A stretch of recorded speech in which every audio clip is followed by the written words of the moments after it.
Good afternoon, everybody. Welcome to the show. This is Just Parlays with Chris King. I'm just along for the ride. I'm your host, Scott Steen, lead handicapper at winnersandwhiners.com. What's going on, Chris? Not much, Scott. What's going on with you? Oh, very little, very little. Chilly, overcast day here in the Midwest. How you doing there in South Carolina, buddy? Last I checked, it was warm. It's a little overcast now, but can't complain too much. The temperature was in the mid-80s here yesterday. I think it's supposed to be somewhere in the 80s today. Eventually, sooner or later, we're supposed to get some rain, which would be nice because, it's no fun trying to dig up flower beds and stuff when you get all that red clay that runs rampant down here that turns into basically cement. Yeah, not much fun at all. Super Sly in the house. What up, Super Sly? Good to have you here for the show. How'd you do yesterday, man? How'd the parlays go? We had a couple that panned out.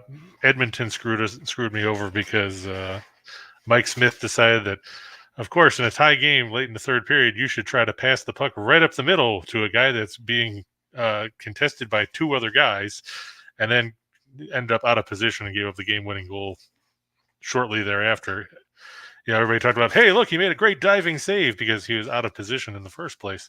And then he got beat like 15 seconds after that because they couldn't clear the zone. Mike Smith. There you go. Ninja asked if you didn't do a video for today. I did do a video for today. Is it there?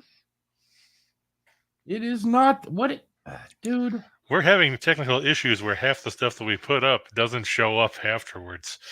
We're trying to figure out what's going on with that because this is extremely frustrating because I'm on the channel right now and you are absolutely correct, Ninja. I did a play for today. My play is the okay. Let me see. Got the wrong one up. There it is. Hey, look, there's that Jim Williams guy in the chat again. Golden State and Memphis under 228. My play is my play of the day. And really? You went with the under there? Had some great performances. Comment section too, by the way. A lot of big parlays being hit. So there you go. My parlays died because the Mavs can't hold it to the spread. Yep. Hook. And I avoided the Mavs because I was worried that, they got by Utah because Utah couldn't hit threes and they refused to feed the ball inside, which made no sense. Fortunately, Monty Williams is a little bit smarter than what Quinn Snyder was and, actually used his big men. They fall in love with that perimeter shot and they can't hit them, and there goes your game. By the way, Jim Williams, the straw that stirs the drink around here, says he is in contact with YouTube right now to get this fixed because, we noticed last night that our video and then Scott and I's video were not showing up either. They'd be up for a while after we finished, and then poof, they're gone. So YouTube playing some games out there, y'all, and I don't care for it. I don't like it, and it affects you guys, and it affects my money. So, you got to be like Rocky and Rocky 4. I guess I didn't like that none too much neither. Yeah, that's exactly how I feel. So, good to see everybody in the house. Andrew Colajez says, welcome, Winners and Whiners Nation. Absolutely, buddy. Thanks, Andrew. Michael Dose is checking in. He's got Milwaukee run line, Toronto Blue Jays on the money line, and the New York Rangers on the money line. So, like them all. You like them all, do you, bud? Yeah, I mean, you got to figure the Penguins are starting Casey DeSmith in net because Tristan Jerry's still out with a broken foot. If DeSmith was good enough to start in the playoffs, you figure he would have been the number one goaltender during the regular season. He's not all that great. Sounds reasonable to me. Rocking the Isotope shirt. Yes, I am. Thank you very much, Michael. That was a gift from my son. That was a Christmas present from my son. So, well, it's better than some of the other shirts he's gotten you, dude. You got to like any team that's named after a team on The Simpsons. That's just a beautiful thing right there. Michael says we need Elon Musk to buy YouTube. Is that it, Chris? Am I shadow banned? Is that the deal? There's got to be shadow banned around this joint. God, it's a conspiracy. I'm telling you. We need to get Jesse Ventura on this with conspiracy theory.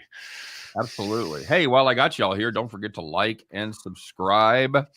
Make sure you hit that thumbs up. Make sure you get subscribed to the Winners and Whiners channel and the Max Wagers Network channel. You guys you're not helping me out. Get over there to the Max Wagers Network channel and get subscribed. Yeah, Juice got a solid so he doesn't get shadow banned again. That's right. And the thing I forgot to mention yesterday, we've got a really cool product coming out here at the end of this week. It is the Max Wagers Network Kentucky Derby Guide. It is chock full of information on all the horses, all the cool stuff. And we have some serious horse players that are on staff here. We don't write a lot about it because it doesn't seem to get a lot of traction week in, week out. But we've got some guys that really, really like the horses and did a great job at the Kentucky Derby last year. I'll be writing up a guide. It'll be ready to go like Thursday or Friday. The link is in the description. It's absolutely free. Make sure you get signed up and get your copy as soon as it becomes available. Of course, I hit the first 4 in the Kentucky Derby last year. It was the performance of a lifetime for me. It will never be equaled. And I think I'm going to just retire. Didn't the one that win get overturned later on or something? Yeah, just like a couple 3 months ago. Okay, that's what I thought. But that made no difference. That money was long spent. See, Michael said you used up your F-bombs for the month. So that's I have an endless supply. So, well, apparently not according to YouTube. I hope not. It's the 3rd. It's the 3rd of May. If I've already spiked my total of F-bombs, it's going to be a long fucking month. No, there we go. Now we're off the air. So yeah, check out the guide. Make sure you get over there and do that. Of course, we still got our cool thing going with our pals over there at Caesars. They've decided to make your first bet absolutely risk-free up to $1,000, which means they'll cover $1,100 because, they're covering the juice. That's how Caesars rolls. So make sure you check that out. It is available, of course, in the only state where Caesars is available for you. And the code that you must use is ATS wins Caesar, CZR. And the link is in the description. Make sure that you get over there and check that out. Like I said, first deposit, first bet up to $1,100 risk free. If you lose it, you get it back. If you win your bet. Congratulations. Now, just to be clear, is Caesars available? Can you tell me why this is the land of confusion? What's that? Is Caesars available in the land of confusion? Where you talking? Is this a particular place or is it just a Genesis song? The Genesis song.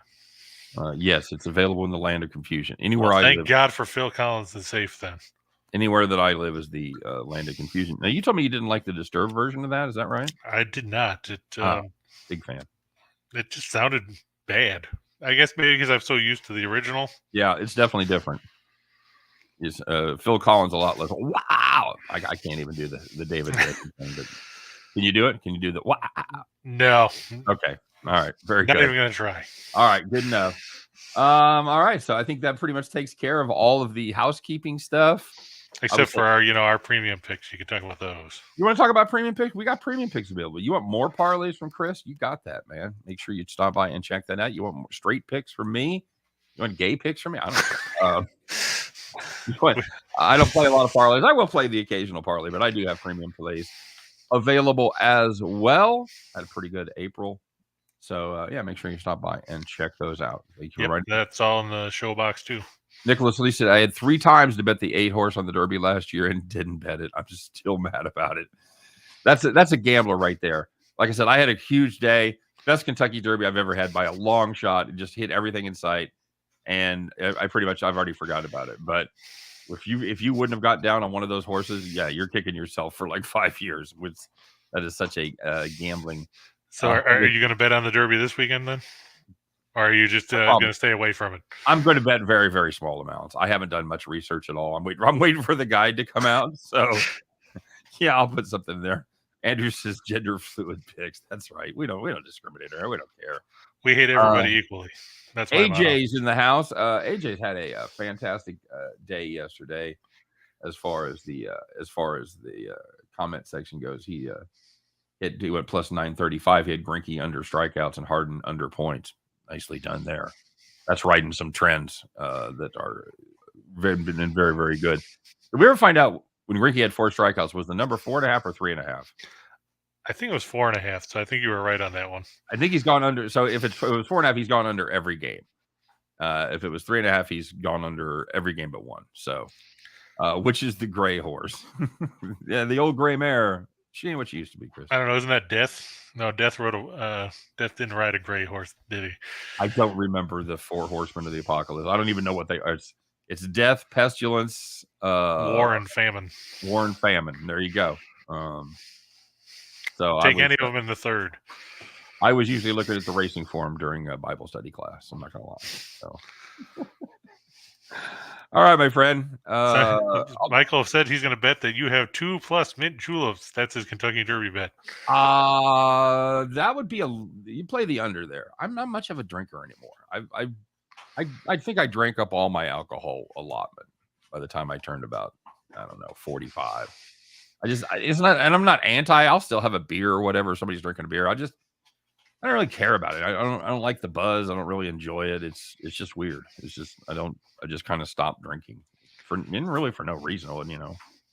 Wasn't a problem. There's no such thing as problems. There's just opportunities. So I definitely had a lot of drinking opportunities throughout my life. But when I was on the road and you go to bars, you work in clubs, everything, all the drinks are free. So when you're on the road by yourself or whatever, and so I used up all my drink shits. I do like a good mint julep. Not gonna lie. You a bourbon guy? I don't drink at all. So all right. Yep. You ever drank? Did you have? Nope. No, never drank. Nope. Have you had a cocktail? You ever had a sip of alcohol? Nope. Never in your life. I'm the CM Punk of sports betting podcasts. I'll be damned. All right. See, you learn something. My father was an alcoholic. So there you go. Well, see if you get a close up view of that, of what it can do, and so that's why I drink root beer. All right, very good. Unknown entity made it. Yeah, you did. Andrew says we are informed today. That's nice. Now, unknown, we're going to do the same thing we did yesterday with was it Cody? You got a note? Because you're late. Cody had a note too, so yeah, it was written by his mom. It's signed Epstein's mom, which was weird. That's not even I know name, but Straight Edge. That's right, CM Punk, Straight Edge. Boy, has anybody ever disappeared faster than CM Punk? Went over there to the UFC and got his ass kicked and said, I'm out. Well, now he's in AEW. The who? He's in AEW, the Tony Khan's promotion. Anderson Erickson Dairy? Yeah, that's it. Is that what he's doing? Is he wrestling? Yeah, he's back wrestling. Oh, fuck. Okay. Whatever. All right, buddy. You ready to rock and roll? Yeah, sure. Ready to talk about some games? Yeah, why not? We got some games tonight, man. We got it's playoff time, man. We got basketball, we got hockey.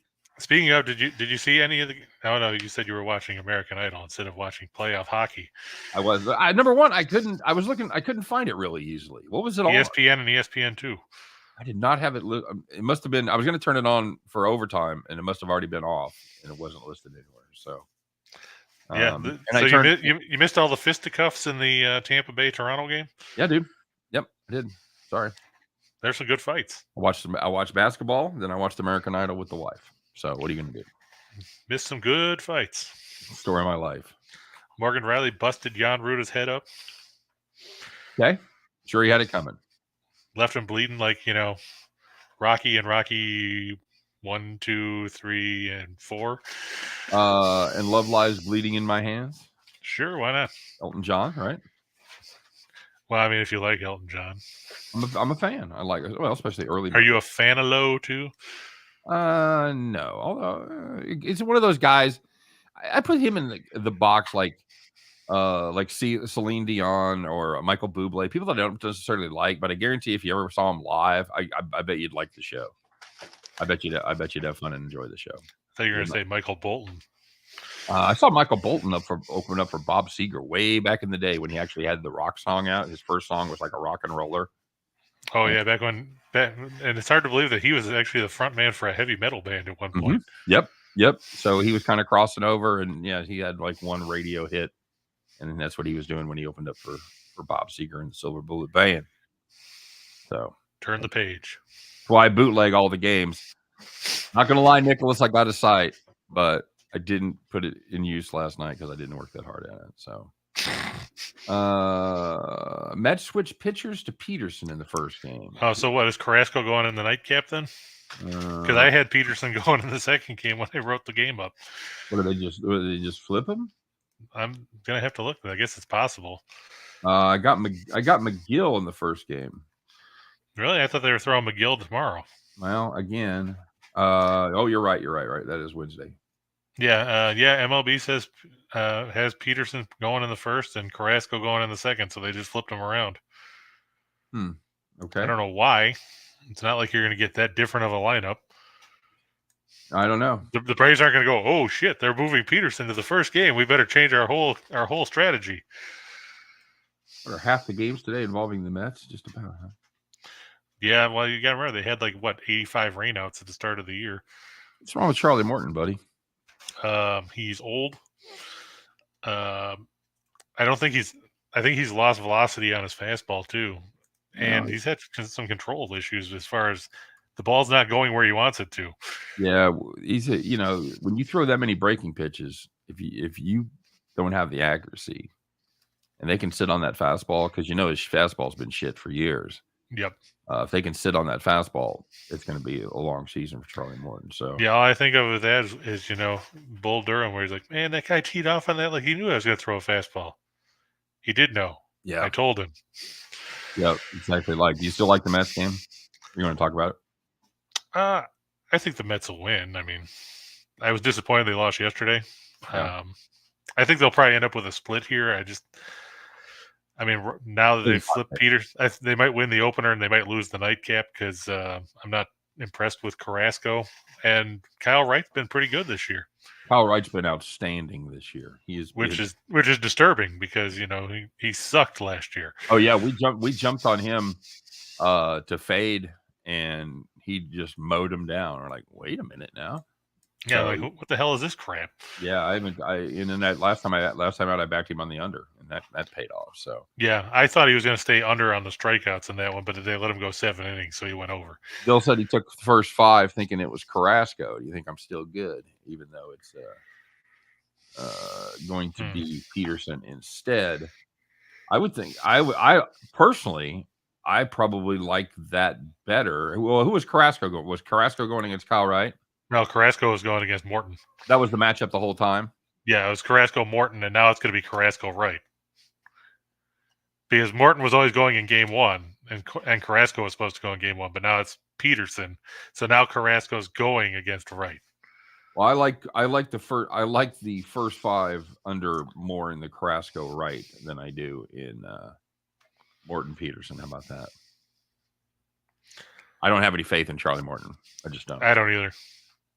So I would not get involved in any. And Michael says a lot of rain in the Windy City, so could be a rainout for the Crosstown Classic with the White Sox going to Wrigley to face the Cubs. You cannot put it on the board. So Kyle Wright has also pitched against 4 bad offenses. Yeah, I know, man. But hey, you got to beat the teams that you face. I mean, that's it. And San Diego's not terrible. That's what I was going to say. San Diego, I would think. Middle of the road, maybe. Yeah, it'll be better when they get to Tatis back in July. Whatever, before he gets hurt again. Well, that's always possible too. Yep. Okay, so let's talk about what's going on tonight, bud. What do you got cooked up? All right. Hey, look at that! It's the Cincinnati Reds because everybody loves the Reds, don't they? Back in the Reds, are you? No. Okay. You couldn't pay me to back the Reds. Bob Castellini doesn't even back the Reds, and he owns them. They're facing the Brewers at American Family Field. I always have to remember all the changed names because I still like to call it Miller Park. Of course, Scott, you remember County Stadium? Sure. Harvey's wall bangers and all that. Sure. Yep. And look who's pitching. It's our good buddy Vladimir Gutierrez. We talked about him last week being bad. Guess what? He's worse now. Still bad. 0-4 with a 741 earned run average, a 1.941 whip, 15 walks, and 11 strikeouts. That is not ideal. 15 walks in 17 innings. That's not great. How do you call that? No bueno. No bueno, sir. No bueno at all. Brandon Woodruff, he's 2-1. He's got a 5.30 ERA, but I looked. His FIP ERA is actually half of that. It's 2.65. He's got a 1.3339 whip, 8 walks, 19 strikeouts, or 18 2/3. The Reds still can't score. They're 29th in the majors in runs per game at 305. They're 29th on the road at 2.64. The Brewers, middle of the road offensively, 409 per game. They average 4.55 at home. They're 9-1 in their last 10 against the NL Central. They're 5-1 in their last 6 overall. The loss coming to the Cubs on Sunday, where Marcus Stroman outpitched Corbin Burns in a 2-0 game. Cincinnati, they suck. Okay, Tim, when did they switch to Tyler Mahle? Because as of I was just gonna say I was gonna say that as soon as you broke that I've got Molly listed. Then they changed it because they had Gutierrez listed this morning. Let me see what MLB has. Yeah, I see MLB's got Mahle on there too, but he's 1-3 and his ERA is over 6. Yeah, he's not as bad as Gutierrez, and he has at least a body of work where he has a competent major leaguer at one time. But do you feel the same about this? I mean, yeah, I still think Milwaukee's going to win. I mean, if you look, Mahle hasn't gone deep in games. He's only thrown 22 1/3 and 5 starts. He hasn't gone longer than 5 1/3 in any of his starts, and that came against the Padres in his last outing. I know everybody's going to say, well, he got roughed up in his start against the Dodgers, and that's why his numbers are so bad. Well, he's still given up a truckload of runs. I know his FIP is decent because it's only 241, but he has yet to throw more than 89 pitches, and the Reds don't score anything. I think it's curious that the odds have actually gotten longer with the pitching change, because you've got it at minus 210. It is now pretty much minus 225 to 240, depending on where you get it. So they must really hate Tyler Mahle. That's what I'm saying. Yeah. Yeah, because even covers and everybody else still shows Gutierrez. Well, MLB definitely shows Mahle, and so I wonder if what happened to Gutierrez, are they going to scratch him and push him back a day? God, can you imagine another pitcher for Cincinnati getting hurt? Good Lord. Let's see. Okay, misses out on 2-start week. Blah blah blah. Yeah, so they bumped him because of the off day, so that's why Mahle's pitching today. So Gutierrez is going to go. Gutierrez is going to go tomorrow. So he'll probably suck then too. Keep that in your hip pocket. Yeah, for sure. All right, so you're on the Brewers here. Probably recommend laying the run line. Yeah, I mean, look at the Reds. 5-21 in their last 26 on the road. 0-6 in their last 6 series openers. They got 3 wins. You worry Reichel could get 3 wins. You worry about backing the Brewers, a team that really hasn't done a very good job of scoring the baseball this year, averaging just 4.1 runs per game. Well, 4.1 is better than 3.05. It is, and the other team's giving up 6. So yeah, there's that too. That's my God, that's some like video game stuff. Like if you're terrible at the video game and never played before, that's the kind of numbers you're going to put up, giving up 6 runs per game. Yeah, it's fun when we play MLB The Show. My son likes to throw at everybody and get his pitchers ejected. So then he has to play with random middle infielders pitching. Outstanding. So then the game's like 53-2 or whatever. Yeah, Tyler Mahle started bad and gotten worse. 8.10 ERA last 3, 1.87 WHIP, and surprisingly, he's Reds are 0-3 in those 3 starts. So yeah, he got problems, man. I mean, he won on opening day. So there's that. But that was a long, long time ago. Long time ago. For the Reds, anyway. That's right. When Max Fried went up and went out and stunk up the joint. Yeah.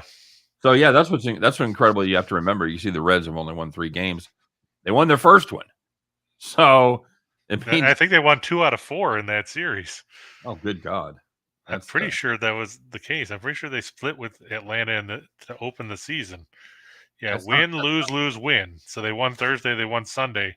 So since April 10th, they've gone 1-15. 1 game. Or 1-17, I'm sorry. That's Kansas City Royals numbers there, buddy. Yeah, and that was that win over Wainwright when everybody talked about we thought Wainwright was going to oh yeah, we were on that. Yeah. And Lodolo outpitched him. Yeah.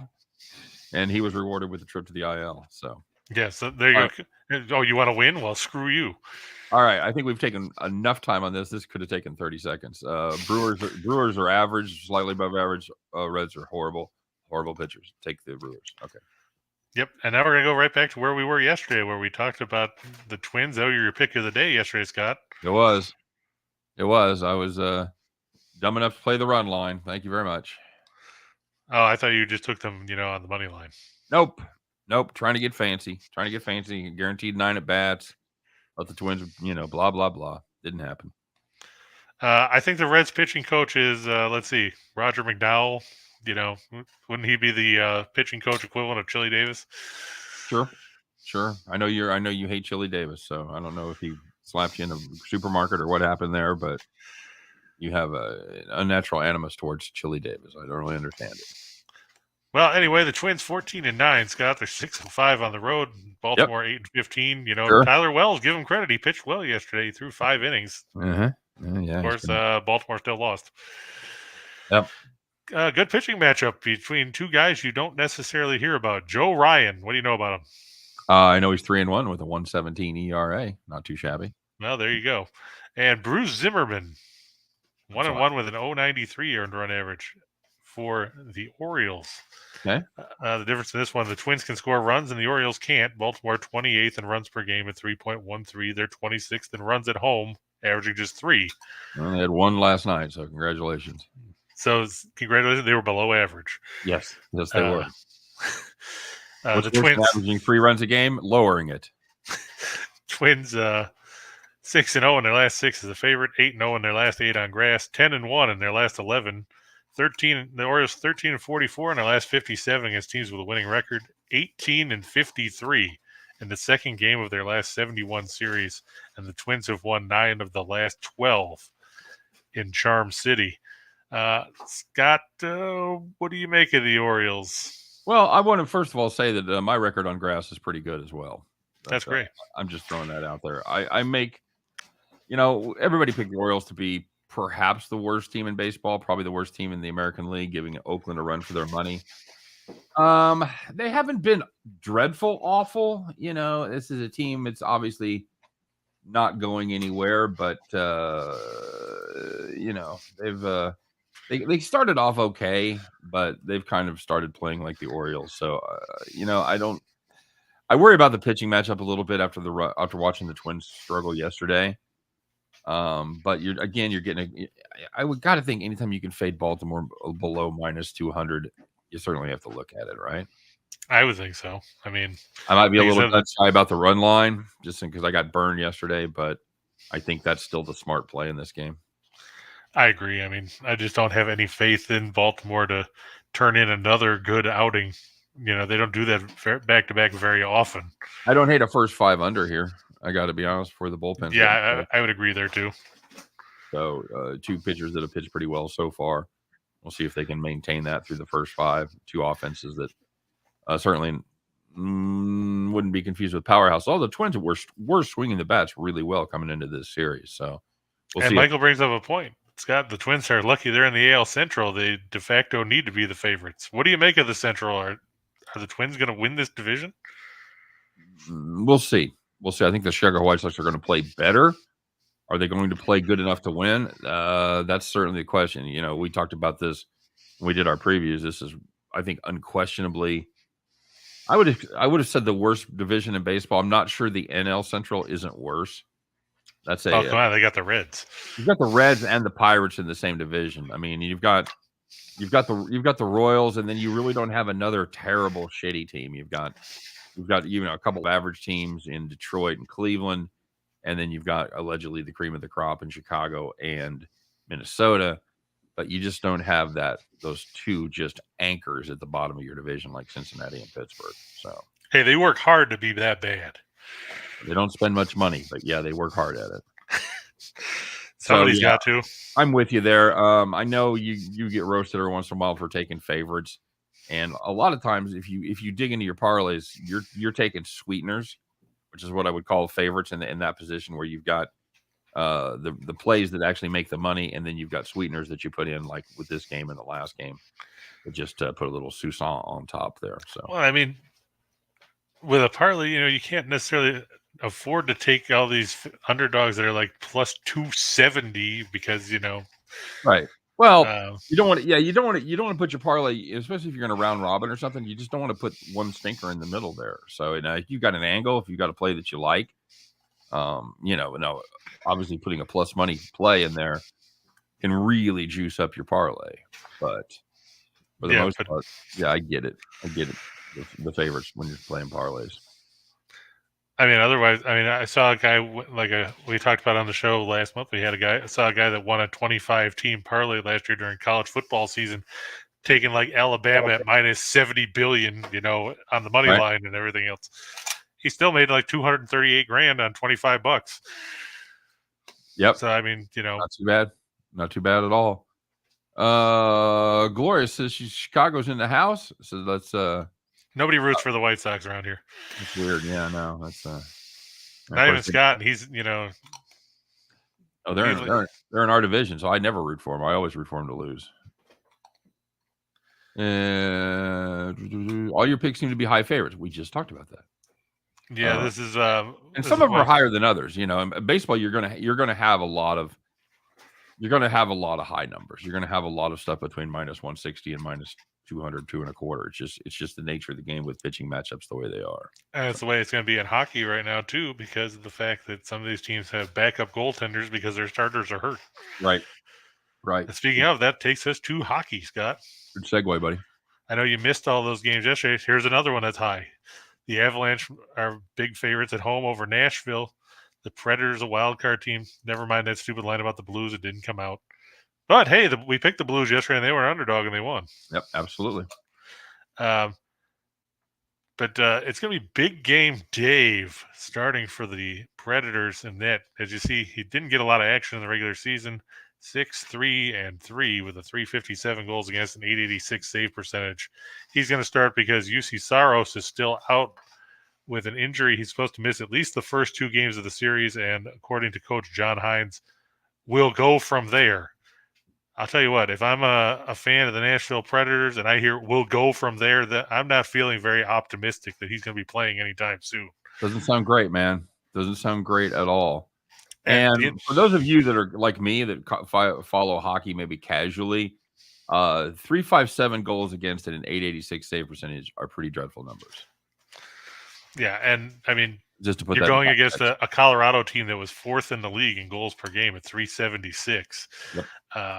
Darcy Kemper, he'll probably be in consideration as a Vezina finalist. He probably won't win it because that'll go to probably Igor Shesterkin of the Rangers.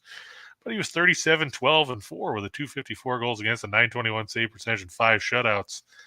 I think that Nashville's going to have trouble trying to slow down Colorado's offense. And Riddich is not a guy that I want to rely on in a playoff series.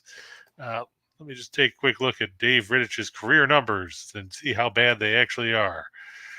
Because I'm going to tell you they're probably not very good. I know he's bounced around the league. He was with Calgary. He's with Toronto for 4 games last season.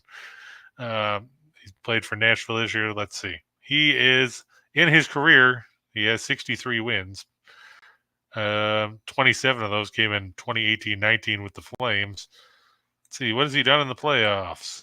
Okay. He has done absolutely nothing. He's 0-1. Big game, Dave. 0-1 in the playoffs? Yeah. Gave up 3 goals on 9 shots in relief in 17 minutes. So, okay. So let's talk about the money line versus the puck line here. Are you comfortable with the puck line? Because minus 300, you're getting steep. You're getting into some steep territory there. So is there value? It's an Avalanche team that hasn't done a great job of covering the puck line at home, if my memory serves, and sometimes it does not. But I do remember talking a lot about this because that's the show that we do in Denver. So I'm always they were 22-19 on the puck line at home. So, which I would think would still be a losing record overall money wise, right? Still laying money. Could be. I'm not 100. Yeah, I don't have the exact number. Probably close to 500 there as far as money goes. But so they haven't been outstanding. They are very good at home, but they have not been outstanding on the puck line. Yeah, but I mean, in this case, they're not. If it was Saros, then I'd be a little more concerned, right? Because Saros obviously is a top tier goaltender. Big game, Dave. Big game sucks. There you go. So you would advise playing the puck line? Yeah, I mean it's a lot better value. Obviously, I know minus 125 isn't all that great, but it's the playoffs. If you look at what we saw yesterday, in some of these games, we saw a lot of one-sided hockey games. 3 of the 4 games were decided by at least 4 goals. The exception was Mike Smith and the Oilers losing to the Kings. Right. So, and that'll take us to the Florida Panthers against the Jim Williams Washington Capitals. Apparently, Alex Ovechkin is going to play for the Caps tonight. There's concern because he missed the last 3 games of the regular season after he crashed into the boards in a game against Toronto. Capitals 44, 26, and 12. They actually were good on the road. You figure it out. The Panthers 58, 18, and 6. They won the President's Trophy for having the league's best record. 34 and 7 on home ice. Florida, a dangerous offensive team, which is weird. They were 22 and 19 on the puck line at home too, which is weird because they averaged about 800 goals a game at home. If you look at the numbers, they lead the league in goals per game during the regular season. On home ice, just to give you an idea, Florida averaged 4.66 goals a game. Good. While giving up 2.9. That'll get you some wins. Yeah. Washington, they averaged 344 on the road, 2.8 they gave up. But the goaltending is shaky, not necessarily just for Washington, for both teams, because Sergei Bobrovsky struggled down the stretch. But it's hard to argue with a guy who's got a 39-7-3 record, a .913 save percentage, and 3 shutouts. Vitek Vanacek getting the call over Ilya Samsonov, 20-12 and 6 with a 267 goals against a .908 save percentage and 4 shutouts. I watched these teams play earlier in the season.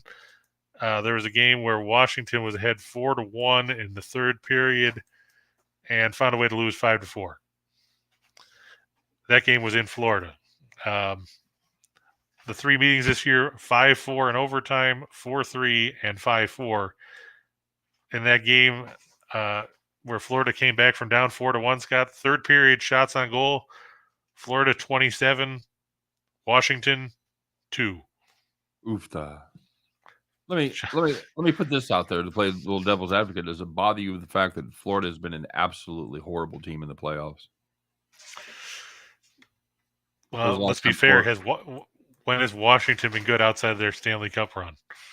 True, but I'm saying Florida. I don't think Florida's won a playoff series since 1996. There you go. I was going to say since around the turn of the century, but it was even before that. So oddly enough, the last time they won a playoff series was the year they went to the Stanley Cup Finals and lost to Colorado in the Stanley Cup Finals. That was the year where Scott Mellenby saw a rat in the locker room and smashed it with a stick into the wall and killed it, leading to Florida fans throwing rats on the ice. Outstanding. Good to I guess know. you don't remember that. Vaguely, I was more concerned about where they came up with the rats. I think they had plastic ones. I always wonder about the same when the people bring the squids in. Well, that's just Detroit. You just bring a squid in every game, hoping there's a hat trick. Is that the deal? You'd have to ask Detroit Lenny. He'd be able to probably tell you more about that than me. But, I mean, it's something they've done for an eternity. Mm-hmm. I always thought it was weird. Squids were much more plentiful. Yeah. All right. So you're going with the Panthers here over the Caps. Yep. I've just seen the Panthers choke too many playoff series away. They were supposed to win, buddy. I've seen the Capitals do the same thing. I know. Florida hasn't necessarily been good enough to be in a playoff series where you're like, well, I can't believe they didn't win it. I mean, if you look in their recent events, the Panthers haven't necessarily been good. They lost in the first round last year. Nobody really was overwhelmed by that. They lost in the qualifying round the year before when they had all the playoff teams in the bubble. And then they'd only been in the playoffs once between 2012, 2013, and 2018-19. Okay. How'd they do? They lost in the first round. Like I said, they haven't won a playoff round since 96, but before I'm not jumping in the middle of that. I'm sorry. What's that? I'm not jumping in front of a 26-year losing streak. Can't do it. Well, show me one game. But they'd only been in the playoffs 4 times. I don't care. So you're terrible every year except when you make the playoffs, and then you're terrible in the playoffs. Nope, not buying it yet. Show me something. So you're going to jump on the Capitals, who are known for blowing first round or blowing I was going to 3-1 if I was, first round leads. I'm not worried about until he gets to 3-1. If I'm going to play the first game, I'm going to play the Capitals. And maybe Florida comes out and absolutely dominates and kills them just like the odds say they will, and I'll tip my cap to you. But I'm kind of like the 76ers yesterday. well, you know what? That's a you don't know what you're going to get with that stupid team. Are they going to go out and they're going to score 140? They're going to put up 90. That's and I know Embiid wasn't there. I get it, but that was a horrific performance even without Embiid. So yeah, they played well for what, a half. Yep. The second half was dreadful. Moving on to the NBA, I don't know what to make of this series, but I think Boston playing at home. We talked about this the other day when you were talking about the Bucks playing good defense. Everybody's got a game plan until they get punched in the face. Right. Boston's been punched in the face. What do you think? Are they going to answer the call tonight, or will Milwaukee take a 2-0 lead? I think Boston probably gets this one just because I think it's going to be a series that goes 6 or 7 games. But I think Milwaukee prevails. I liked Boston heading into this series just a little bit just because of the way the defense had played, but they absolutely no-showed, and the offense was, if anything, they were even worse. They were very timid. They didn't do a lot of the things that got them there. So we'll see if they can make those corrections. If I'm a Boston fan, I'm a little worried, and I'm really worried about this game because obviously if you don't win here, it's done. Yeah. It's gonna be. I think it's gonna be another low-scoring game. What do you make about that? That's a. I think that's probably going to be the case. I'm just. I've got it. I think this one probably stays under the total as well. I've got it at 216. Is that where you've got it? I think it was either 216 or 215.5, something like that. Right. You got two teams, like I said, Boston's played good defense all year. Milwaukee seems to find an extra defensive gear in the postseason. And if Boston plays the same type of offense the other night, I don't think they'll, they probably won't get to 200. So yeah, I mean, the Bucks first in scoring defense in the playoffs, 94.2 points a game. They lead in field goal percentage defense as well. Yep. But a lot of that can be attributed to the fact that they played the Bulls. Sure. But we saw it last year as they were the best team defensively in the playoffs, and they didn't play the Bulls every series. That's true. I just think it led to a lot of low scoring games in the first round. So you've got the Celtics here to cover the 5. I'm leery about it, but I think that, a lot of it's going to hinge on, and the question about Smart is listed as questionable on the league injury report as of 10 minutes ago with a thigh contusion. George Hill and Middleton both out for the Bucks. I think that they can cover it. I'm a little leery about it getting any higher than that, because I think it's probably going to be a 5 or 6 point game. Okay. I'd probably lean more towards the money line just because of the fact that then you don't have to worry about, then you won't have the issues that you had with Klay Thompson missing those free throws the other day. But yeah, that's something I would look out for too. Okay. All right. And then we got the Warriors and the Grizz. Which way did you go on this one? Or did you say, fuck that, I'm not picking this game after that game the other day? I did not pick a side on that game. I couldn't bring myself to do it. That was my play of the day, and I've got it under 228. I think there was a couple of things that happened the other day that aren't likely to be repeated. Ja Morant making the same number of 3-pointers in one game that he did in the 5 previous games. Jaren Jackson putting up 33. I don't think that's probably going to be repeated. And as far as Golden State, Jordan Poole putting up 31. Probably not going to be repeated either, as he goes 5 for 10 from downtown. So, and I believe Draymond will play longer than one half in this game. So, yeah, I mean, that was a pretty ticky-tack foul that eject him on, considering what we've seen in this postseason. It seems like everybody's gone Charmin soft as far as, flagrants and ejections and everything else. It's gotten a little ridiculous. All of a sudden, we're 10 ply. I don't understand it, but it didn't. I think it hurt the cover. Obviously Golden State still won, but I think with Draymond they cover that number. But oh, sweet Jesus! You know who's officiating tonight? Scott Foster. Scott Foster, sure. He's the head official. And what does that mean? What does that mean for you? I mean, we're probably going to get a whole bunch of friggin' whistles. Now, I are you just doing this anecdotally, or have you actually looked at the official stats and see who calls the most fouls? Foster is pretty notorious. Like Reichel called him, he's the extender. Just looking at the numbers here in Foster's games, the number of fouls. Let's see. He refereed game 2 of the Golden State Denver series. We remember how that game turned out, where the Warriors won by 16 in a game where, let's see, Denver had 22 fouls. Golden State had 22 fouls. This wasn't the game where Jokic racked up a whole bunch of fouls in no time. But by the way, I have a hunch Memphis gets even here tonight. Do you? I do. Golden State did what they wanted to do. They wanted to steal one. They did it. I mean, obviously they're going to come out and play hard, but I think Memphis plays with a little better sense of urgency in this one. And let's be honest, they were damn close last time. True. I mean, but Golden State also went cold in the fourth quarter because they were up by 10, and then all of a sudden, they were behind. Oh, that's what I'm saying. They didn't give up. I wonder if Golden State, though, maybe they'll play the death lineup more than they did in game 2 or game 1. We'll see. Home team 29-22 in Foster's games this season. Okay, so you could be onto something there. All right. So what time is it, Chris?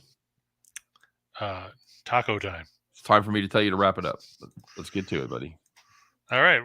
2 for the money. We talked about the Twins and the Brewers already. I think that even with Molly on the mound, the Reds are in trouble. It's the fade bad teams parlay right there. Yeah, and Baltimore is Baltimore. On the ice, I'm going to take Calgary with Jacob Markstrom in net over Dallas. I like what Jake Ottinger did. He pushed Braden Holtby out of a job. But I don't know if the Stars can put together enough offense on the road. And we talked about, big game Dave being big bag of crap when it comes to playoff games. I'll take the Avs at home. Okay. Any thoughts? No, I think we've talked about both of those games. So. Well, there were 4 games there, but we talked about both of them. Well, we talked about both pairs. How about that?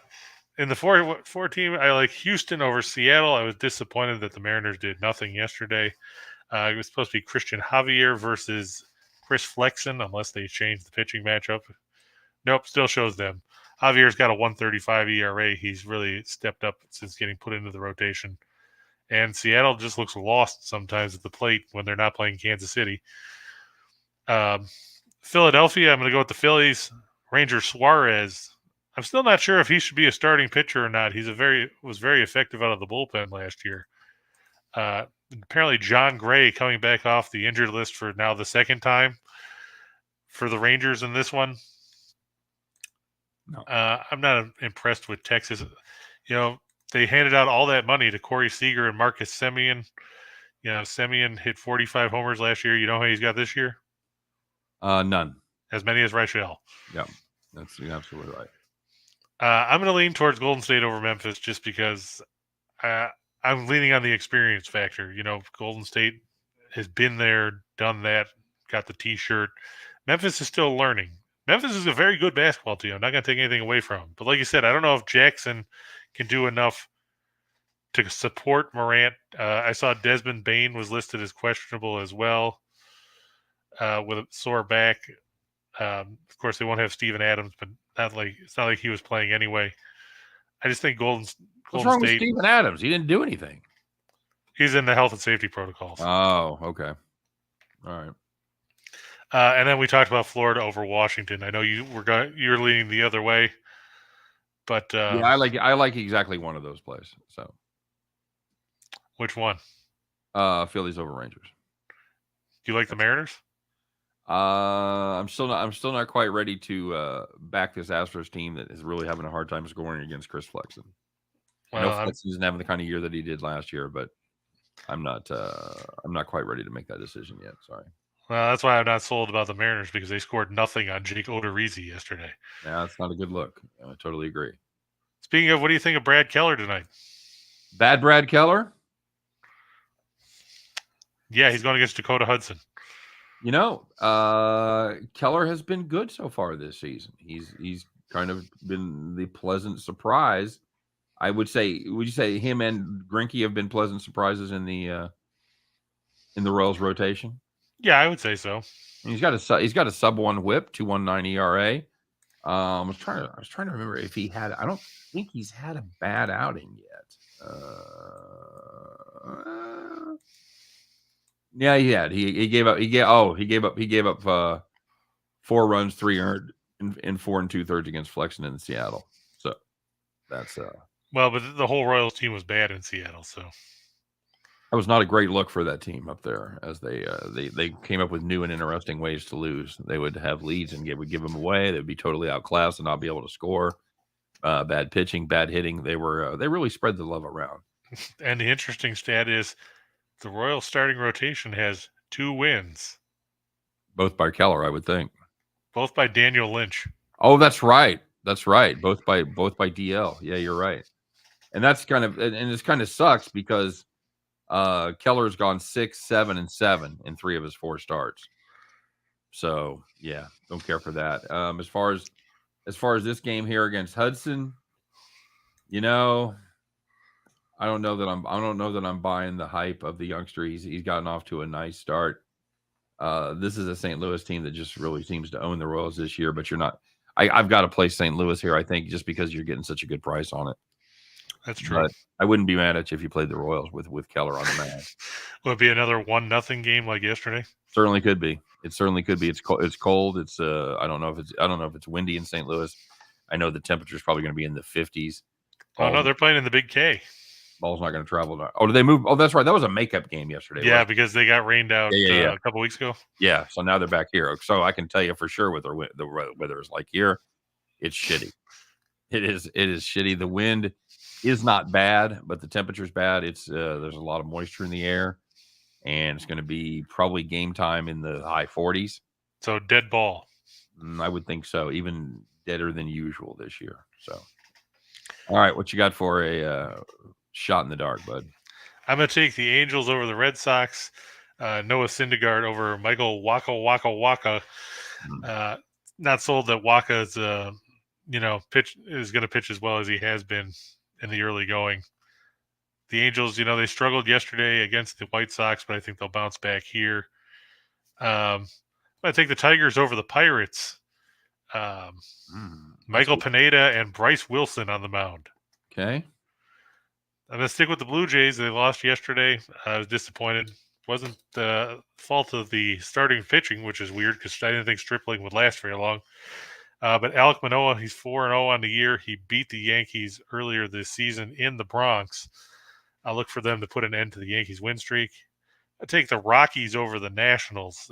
Eric Fetty going for Washington against Herman Marquez. What do you make of Herman Marquez, Scott? I know that people in Colorado really, really want to like this kid. But I don't know. He has not got off to a great start. To me, I've got to just play runs here. I'm gonna play the over. 10.5. Yeah. That's because I think one of these teams gets a 7. Wow, that's saying a lot for these guys. It is because especially Washington can't score, but both these pitching staffs leave a little bit to be desired.